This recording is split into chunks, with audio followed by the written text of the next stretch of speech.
Tangina mga boss, gulo-gulo na to, balagbagan na, rambulan na dun sa Kongreso.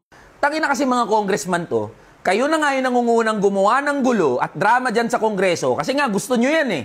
Tapos ngayon nagkakandalabo-labo na, pabiktim kayo ngayon yung mababait, malilinis, kayo yung mga honorable dyan sa Kongreso. O sige, isa-isahin natin mga boss. Gets naman namin na lahat ng public officials ay dapat transparent at accountable. Yung budget na napupunta sa kanilang mga opisina ay dapat mai-report sa taong bayan kung paano ito ginastos at saan ito napunta. Pero sa dinami-rami ng ahensya ng gobyerno na merong confidential fund, bakit OVP lang, Office of the Vice President lang, yung pinupukpok nyo? Kung talagang seryoso kayo na sugpuin ang korupsyon, na putang ina, umpisahan nyo mula Office of the President hanggang sa mga ahensya ng gobyerno, hanggang sa mga local government units na meron ding confidential funds. Tapos kayo rin mga congressman kayo, ang kakapal na mukha nyo. Kayo nga mismo hindi nagli-liquidate ng pondo ng mga opisina nyo eh. Liquidation by certification nga yung tawag, di ba?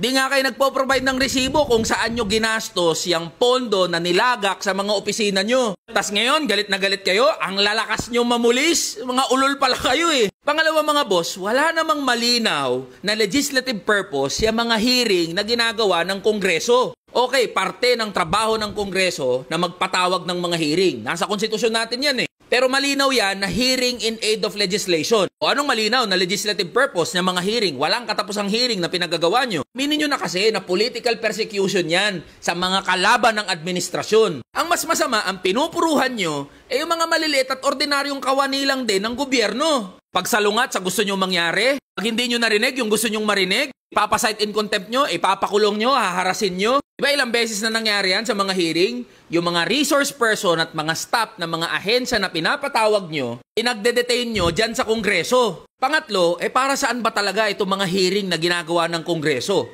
Ano ang goal at objective at ganun na lang ka-invested itong mga congressman na maglunsad ng walang katapusang mga hearing? Alam naman namin, nagibaan to ng mga kampo nyo bilang paghahanda para sa 2025 at 2028 elections. Kaya nga nagmamadali na kayo para mapa-impeach si Sara Duterte. Bakit? Pag napa-impeach si Sara Duterte, mai-impeach na rin ang korupsyon, matitigil na ang korupsyon, lahat ng nawawalang pera, mababalik na, lahat ng confidential funds, maliliquidate na, magiging maayos at maganda na serbisyo ng gobyerno, gaganda na ekonomiya ng Pilipinas, magiging okay na buhay ng mga manggagawa. Pare-pares naggago itong mga congressman na to eh. Kaya mga boss, yung drama ng Kongreso at Senado, wala tayong mapapala dyan.